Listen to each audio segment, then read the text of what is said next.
Well, we might as well get started here. As you know, the name of this course is Surviving in the City. It's a course that fills a tremendous need. Every day, hundreds, maybe thousands of people move to New York, drawn by the excitement, the glamour, the dreams of success. And before you know it, most of these people is back in their bags and head back to small town USA. Humiliated, devastated, traumatized. And those are the lucky ones. The less fortunate ones wind up dead or worse. But with my help, that won't have to happen to you. Now, the only requirement I have for this course is that you just recently moved here from some other city. Though I do make exceptions for people from Staten Island, which I don't consider part of New York. But don't get me started on that one. My name is Nicholas Mancuso. Around the neighborhood, they call me Nicky Boy. For the next 4 weeks, I'm gonna be your trainer, your guide, your guru. I'm gonna be the guy that's gonna help you stay alive in this city. Now, yous may be asking yourselves, what gives me the authority or the expertise to teach a course like this? Well, let me set you straight on that right now. I was born in this city. I spent my whole life in this city. I ain't even never been outside the 5 boroughs. Well, there was this one time when me and my friends, we got drunk, drove to New Jersey, saw some cows and shit, and got bored. Need I say more? Okay, let's see where Yokels is from.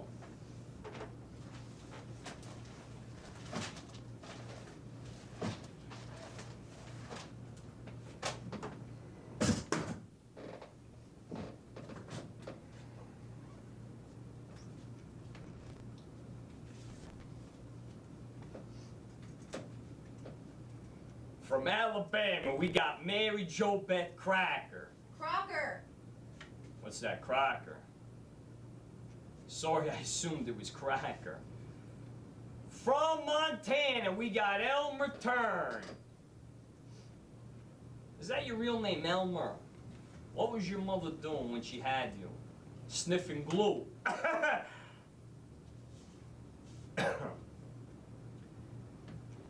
We got Rose Anderson from Iowa. Iowa. That's where they grow all the potatoes, right? No, that's Idaho. Idaho. Idaho. Yeah. Iowa. Idaho. Like I'm supposed to think there's a difference? Anyhow, none of those places could have been such hot shit. Or else what would you be doing here? And here is what this course is all about. New York City's like no other city in the whole world. How do I know that? I know that. Case closed. Look, this is a course in survival. It's amazing to me that you people survived so far without somebody like me to show you the ropes. I mean, you try holding on to that sweet, innocent, small-town naivety. Before you know it, some member of a local youth gang is going to come along and slice you up into tomorrow's cold cuts.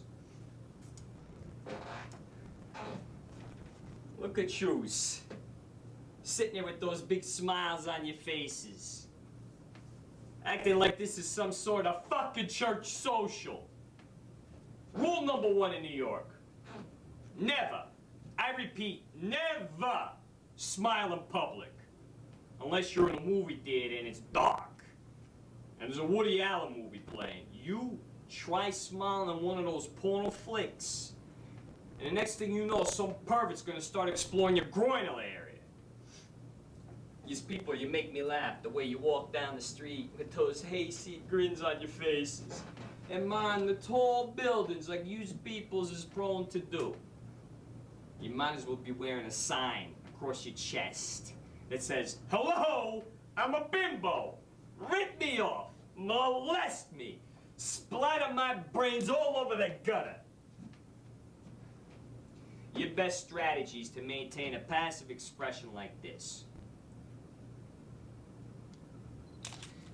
Now, I don't care if you're having a great day, and I don't care if you're in love, and I don't care if you just won the lotto. Clear your faces of all expressions. Now, for some of you, that ain't gonna be too easy. You may have to pop a few Valiums before you go outside. Will someone explain to the girl from Iowa what Valiums are?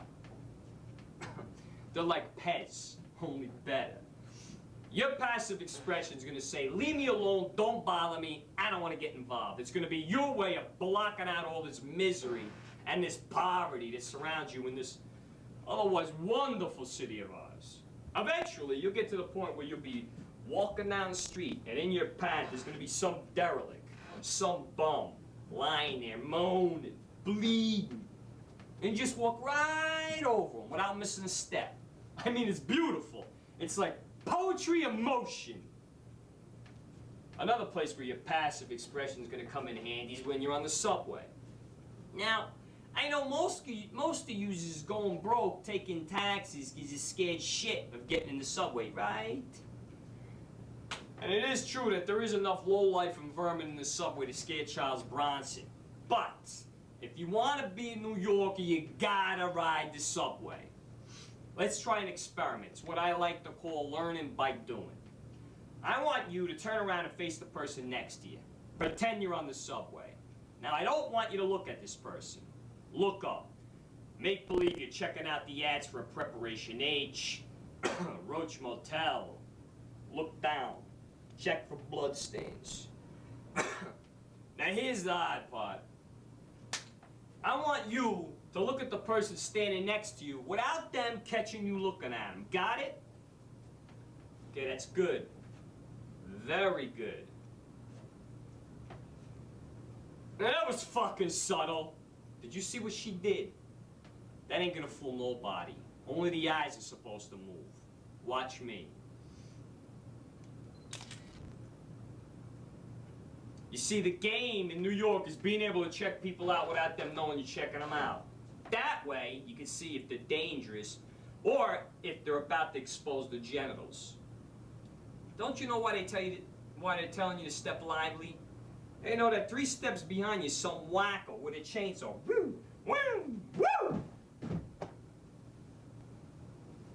Oh, and a tip for you guys. When you're on the subway, always keep your hands in your pockets. There's always going to be some broad who's going to accuse you of feeling her up. Not that a crowded subway doesn't give you the opportunity to grab a little gusto, if you know what I mean. The subway, it's a zoo on wheels. Most of the time, you're body to body with people. Half of them smell like salami. The other half smell like egg salad sandwich. Talk about smells. I had the worst experience on the D train last week. It was one of those shopping bag ladies. I'm sure you've seen them. They got all the worldly possessions in 3 or 4 shopping bags. You know, important stuff like string, empty soda cans. And they're always talking to themselves and cursing like a drunken sailor.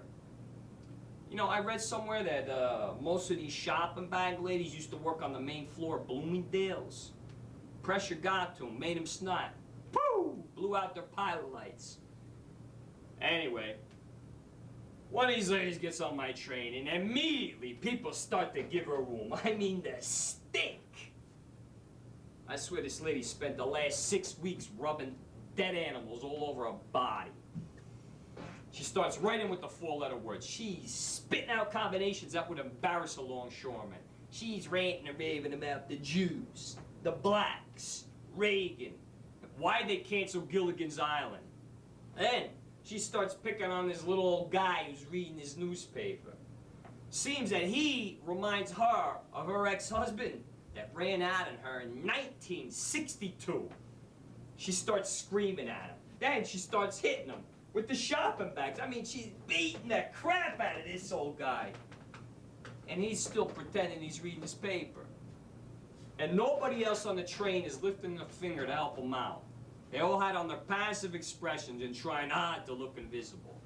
Why didn't you help him? Me. Good guys always finish last in the Big Apple. I've read too many headlines like, Good Samaritan, stabbed 38 times. No, sir, not me. Anyway, The train finally stops. The old guy scurries out the door. The shopping bag lady calls out, "Hey, mister! You forgot your paper!" What does the old schmuck do? He reaches back into the train for his paper, and the lady whacks him on the nose with it like he's some puppy that just crapped on the rug. Then, the door closes on his arm. I was sure the train was gonna drag him 3 or 4 blocks. And I'd be late for work. I tell you, for $1.50, you get a better show than you do on Broadway. Okay, let me stop here. Your heads are swimming with all this information. Be patient. It comes easy to me because I'm a native. You yokels, it's gonna take some time. Next week, I want you to practice your passive expressions. Take a ride on the subway. More advanced students take the A train. If you find yourself in any trouble, if you feel that you're in any danger, there's a number on your syllabus. Call that number and leave a message with my service. I swear I'll try and get back to you. Next week, I want you to, I'm going to teach you all about the single scene in New York. I'm going to show you how to get picked up in a bar without winding up on the front page of the New York Post. Class dismissed.